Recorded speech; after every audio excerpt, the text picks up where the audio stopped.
السلام علیکم ورحمۃ اللہ وبرکاتہ۔ سوال یہ ہے کہ حالت نماز میں کسی شخص کو بار بار ہوا خارج ہو رہی ہے تو اب وہ شخص نماز کس طریقے سے ادا کرے؟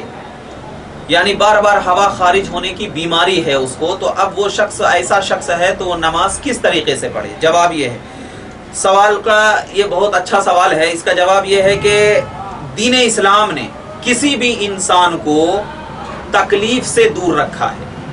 یعنی کوئی ایسا مسئلہ نہیں بتایا یا ایسا کام کرنے کا حکم نہیں دیا ہے اس انسان کو کہ وہ انسان کیا ہے تکلیف کا مرکز بن سکے۔ جیسے کہ سورہ بقرہ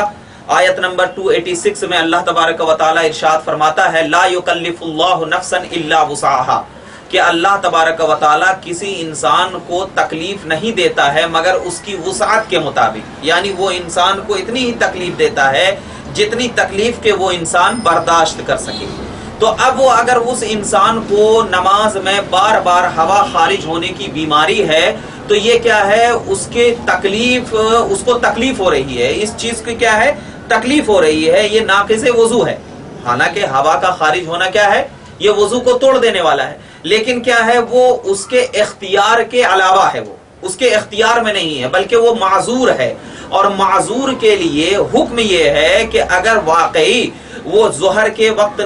ظہر کے اذان کے وقت اس نے ظہر کا وقت جیسے داخل ہوا اس نے وضو کیا، تو اب اگر وہ معذور کب تصور کیا جائے گا کہ اگر اس کا وضو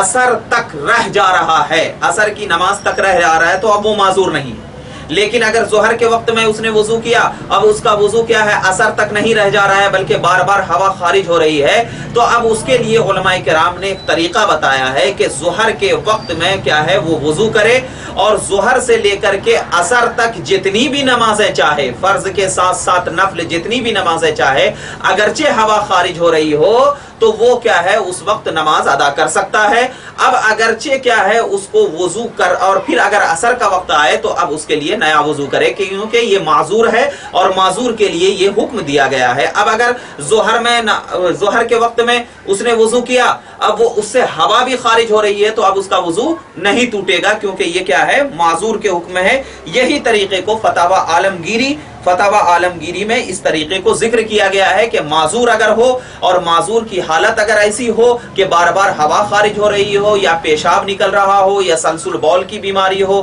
یا کوئی اور بیماری ہو، یا نکسیر پھوٹنے کی بیماری ہو، یعنی جس سے وضو ٹوٹ جایا کرتا ہو، اس کی بیماری اگر اس شخص کو لگ جائے تو اب اس شخص کے لیے حکم یہ ہے کہ اب وہ ہر نماز کے لیے تازہ وضو کرے، اور اس